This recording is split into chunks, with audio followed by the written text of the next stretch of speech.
Gil, you was hot about it. You said, "Don't come at us. Go in the bar." Yeah. Now, so if I gotta say, the only thing that me and Rashad had a disagreement on was that, like, Good job, you CJ. are a troller who don't like to be trolled back, and then when you getting trolled back, and we don't have your back, which you're not giving us the play. Like, if you came to here and say, "Hey, look, this happened back then. This is gonna be the play. I want you to do this. Anytime a nigga try to talk, interrupt them. Like, dude, like we are bad. Let's go at these boys. But no, you telling us, oh, nah, man, I ain't do nothing. I was cooking them niggas. Like, all right, well, cook then. Yeah. And then we sitting there listening, and we sitting there like,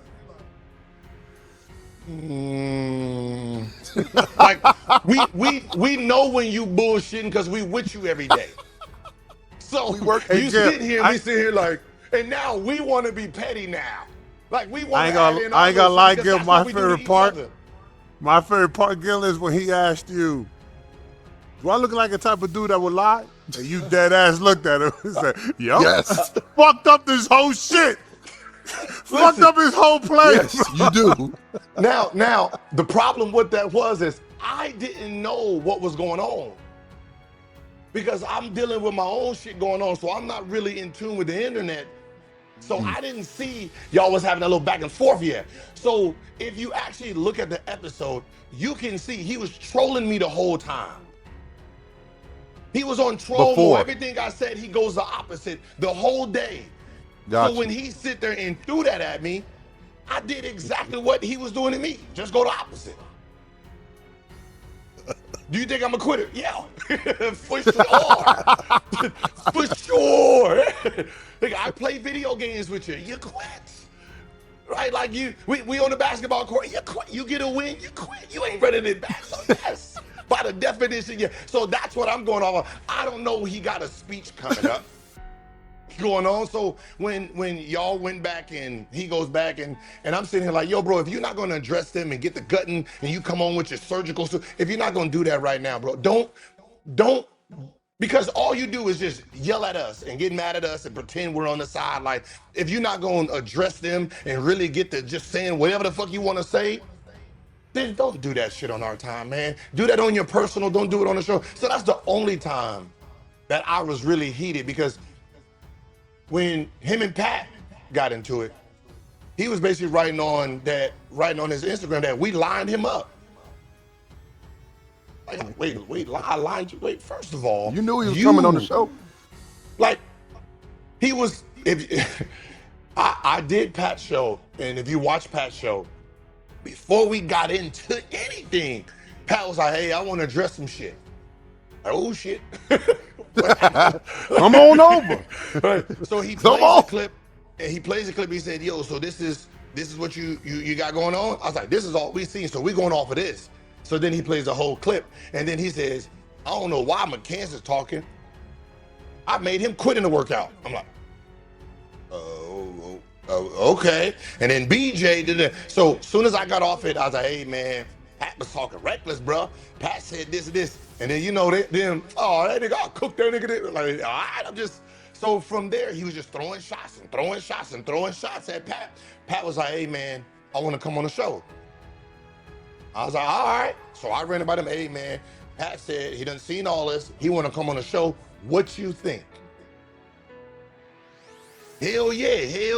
I'm going to cook his ass. I'm going to bury body. So he's doing all that. So we booked. So you asked him if it's cool. See? So how you blindside him if you ask him? And then, listen, all you have to do is just go, Pat scheduled, and then Pat didn't come on. He gets to go and see, the nigga scared of me. They ain't run. Show me, yo. And he started doing that. Pat scheduled. Did he have like a shirt or something of the dude? Yeah. So now this is before. So this is like 3 weeks before. Pat canceled again. Rashad going at him again, right? Then we hit Pat. Pat was supposed to come on like a Monday. And we had Rashad and them scheduled for the Monday to be with him. And then he canceled, and then he booked it, and we said, "Yo, we're gonna have a party the last show, that's gonna be our last show for the season. So Pat was like, I'm gonna be there, I'm gonna work out, and then I'm gonna come after. So I was like, all right, well, he's not on that show.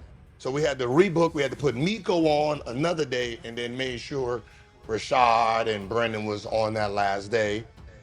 Rashad was like, all right, bet. So him and Brendan, him and BJ had their own thing. Like, they had a conversation, what they gonna do, right? They had their little signals. Like, okay, cool. Not signals. They got their signals, right? So he has the shirt that says, show me your proof of you had me quit.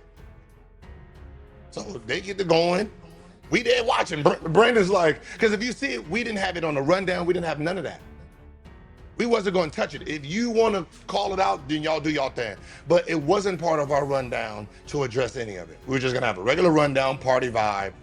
And you can, if you watch it back, you can see McCants lining it up. Then, hey, so Brandon, what you got on your mind, BJ? What you got on your mind? You looking for Brendan help? didn't hear him Brendan didn't hear him the first time. So Brendan's still talking about something else. Then he said, hey man, hey, so what you got on your mind, BJ? And then BJ's like, yeah, I want to address something. And then that's how it started.